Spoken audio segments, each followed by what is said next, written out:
বন্ধুরা আজকে আমরা জানবো একটা সমকোণী ত্রিভুজের বাহুভিত্তিক থিটা কোণের মান কীভাবে নির্ণয় করা যায়। থিটা কোণ বলতে আমরা যদি সি কোণটাকে থিটা কোণ ধরি তাহলে সেক্ষেত্রে আমাদের থিটার মান কিন্তু অবশ্যই 90 ডিগ্রি থেকে কম হতে হবে এবং 0 ডিগ্রি থেকে বেশি হতে হবে। সেক্ষেত্রে আমরা সাইন থিটা যদি আনি, সাইন থিটার মান হবে লম্ব বাই অতিভুজ, কস থিটার মান হবে ভূমি বাই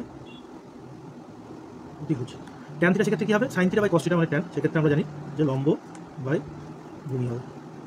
এটা যদি আমরা বাহুভিত্তিক নিয়ে আসি তাহলে লম্ব হচ্ছে এ বাই বি আর অতিভুজ হচ্ছে এ বাই সি। কস থিটার ক্ষেত্রে সেটা হবে বি বাই সি, বিসি বাহু বাই এসি। আর এটার ক্ষেত্রে ট্যান থিটার ক্ষেত্রে হবে এবি বাই বিসি। তো কস থিটা যেটা আছে তার উল্টো হয় সেক থিটা। তো সেক থিটা কী আসবে, অতিভুজ বাই ভূমি। কোসেক থিটা সাইনের উল্টো হবে, তাহলে অতিভুজ বাই লম্ব। আর কট থিটা হবে ভূমি বাই লম্ব। সেক্ষেত্রে এটা অতিভুজ কী আছে, অতিভুজ আছে এসি এবং লম্ব আছে এবি।